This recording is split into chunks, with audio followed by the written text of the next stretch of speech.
Na reportagem especial sobre os 130 anos do Supremo Tribunal Federal na era da República, vamos falar hoje de um dos períodos mais marcantes de nossa história política, a Era Vargas. Um período de 15 anos, considerado como um divisor de águas pelos historiadores.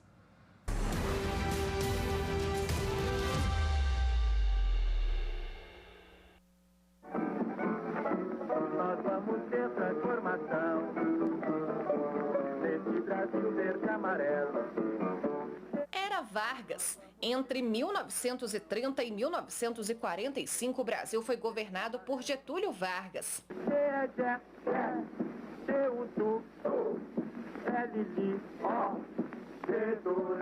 O período foi composto por 3 fases. O governo provisório, quando Vargas comandou o país por decreto enquanto se aguardava a instituição de uma nova Constituição.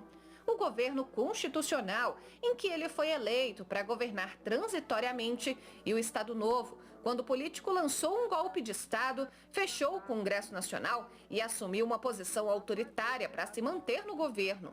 Foi neste momento em que o comunismo foi combatido de forma incisiva por Getúlio Vargas.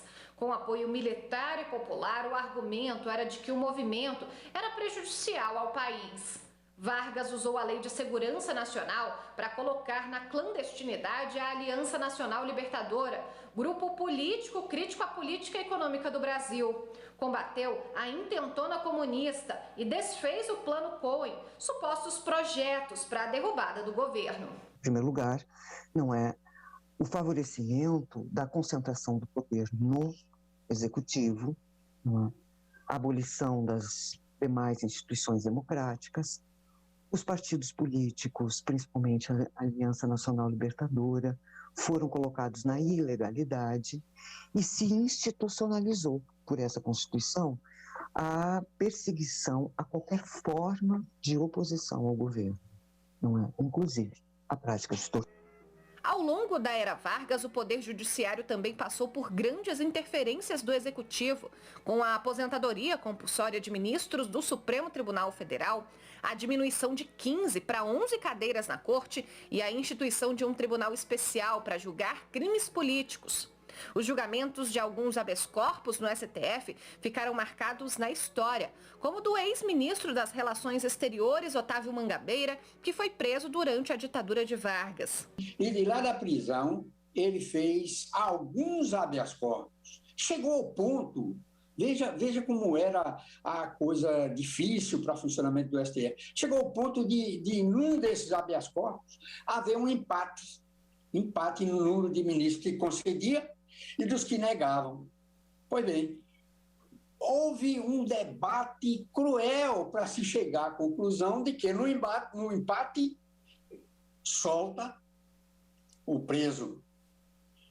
Isso é só para demonstrar a dificuldade que se tinha para o funcionamento do habeas corpus, que é o que protege a liberdade do cidadão. Para alguns historiadores, os 15 anos da história republicana em que Getúlio Vargas comandou o Brasil foram um divisor de águas.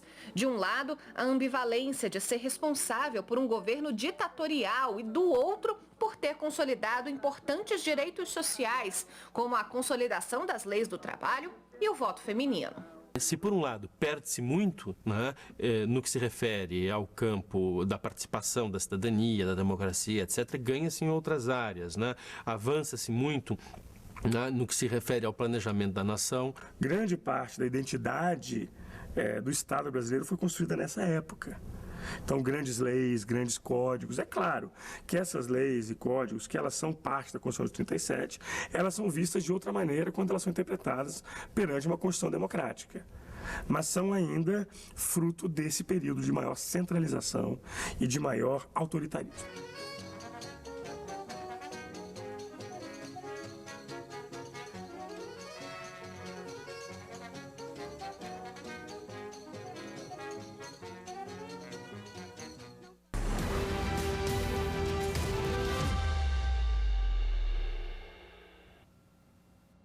A extradição da alemã Olga Benário, esposa do ativista político Luiz Carlos Prestes, da Aliança Nacional Libertadora, também foi julgada pelo Supremo Tribunal Federal durante a era Vargas.